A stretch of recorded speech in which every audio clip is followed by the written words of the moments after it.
I'm Naomi Simson and I'm the Chief Experience Officer at Redballoon. So that's CEO really, but I'm also the founder. I started the business 10 years ago. Redballoon is a gift-giving business, but instead of giving a physical gift, you give a voucher to an activity. And an activity could be anything from learning to drive a tank to swimming with dolphins.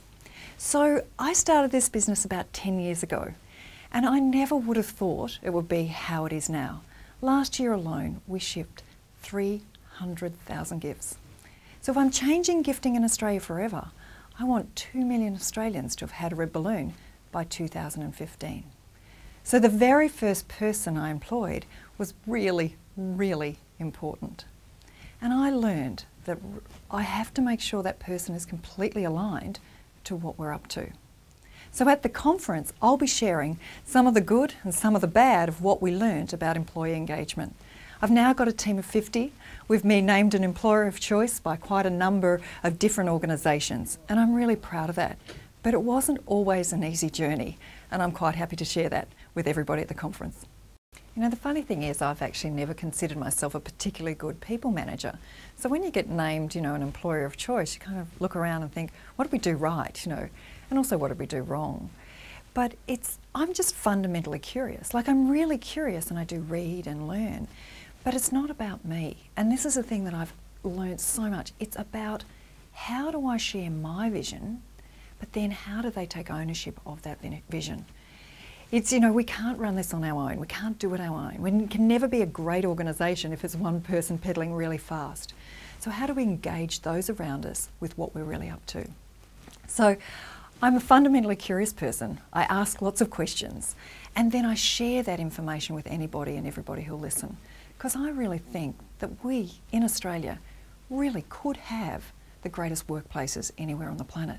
And it's just by listening to people and being true and authentic with them and having a bit of fun. You know, life wasn't meant to be boring. Before I got to Redballoon, I had a career in corporate marketing. And I had two completely different managers in different organisations. One was a woman at Ansett Airlines. Another was a woman at Apple.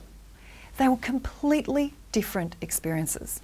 And I knew that in learning from these two previous managers, I had a choice. Who was going to make me feel smarter as an employee? Who was going to make me really want to perform, as opposed to who was going to make me feel smaller? My manager at Ansett would say things like, oh, quite condescending, you go and worry your pretty little head about something else after I worked on these big assignments. Whereas my other manager at Apple, she set up a structure where every Monday I had a one-on-one with her. I used to look forward to it. I was never trying to grapple to get hold of her. She dedicated that time. And I found that I was wanting to perform and have a whole lot done to talk about in that meeting. So it was interesting having those two managers, both women, but both treating their employees in a completely different way.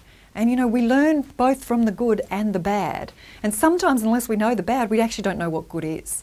So it's very much stayed with me that when I was running my own show, I wanted to be one of those employers who listened, who learned, and who got as much as they possibly could from the people around them, and that they went home feeling like a winner, and so did I.